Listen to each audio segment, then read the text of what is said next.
Selamat sore, perkenalkan, nama saya Belinda Raseli, saya anak akuntansi semester 5. Hari ini, saya akan membahas tentang bentuk-bentuk penggabungan badan usaha.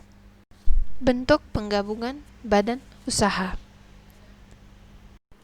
Nah, sebelum kita lanjut ke jenis-jenis penggabungan badan usaha, ada baiknya kita mencari tahu dulu tentang penggabungan badan usaha.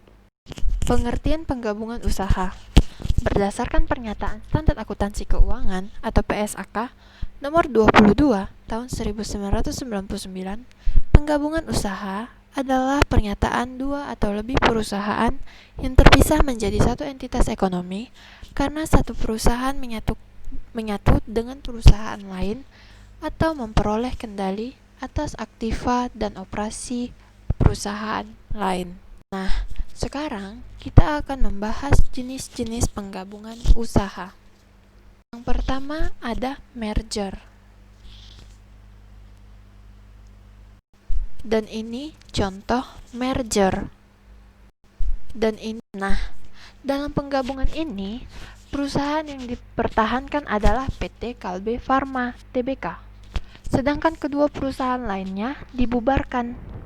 Semua aset dan kewajiban perusahaan yang menggabungkan diri atau PT Dankos dan PT Ensefal selanjutnya akan beralih ke dalam PT Kalbe Farma karena PT Kalbe Farma sudah menjadi perusahaan terbuka yang menjual sahamnya di pasar modal Indonesia.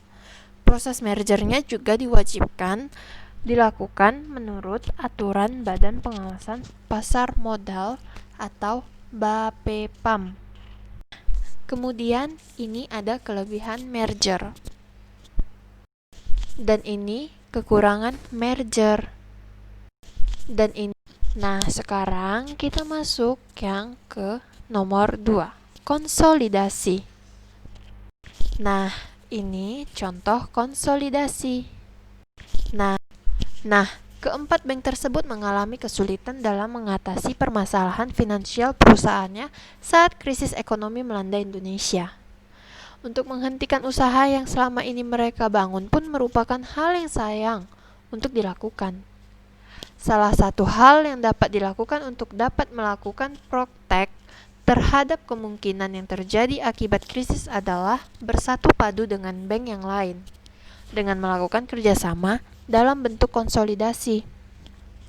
Kerjasama dalam bentuk konsolidasi bisa terjadi karena sekelompok perusahaan yang mempunyai motif yang sama dalam meraih kehidupan baru bersama di masa yang akan datang.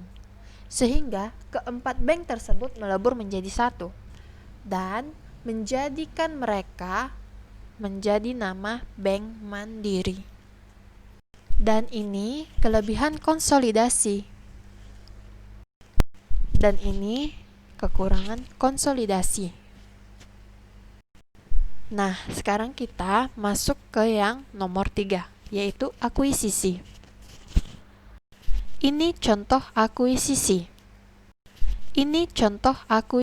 Nah, dalam pengalihan saham mayoritas pabrik rokok asal Indonesia atau PT HM Sempurna oleh perusahaan rokok asal Amerika atau Philip Morris Ltd.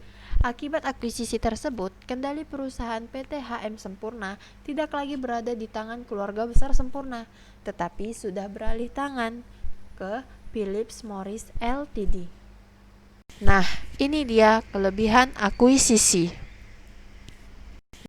Dan ini adalah kekurangan akuisisi. Sampai di sini dulu untuk materi yang bisa saya sampaikan. Kurang lebihnya saya ucapkan maaf. Nah, terima kasih sudah menonton dan membaca. Lebih kurang dari materi yang saya sampaikan, kalau ada salah atau kekurangan, saya minta maaf.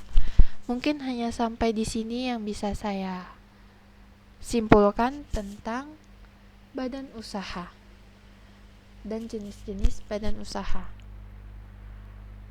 Terima kasih. Selamat sore.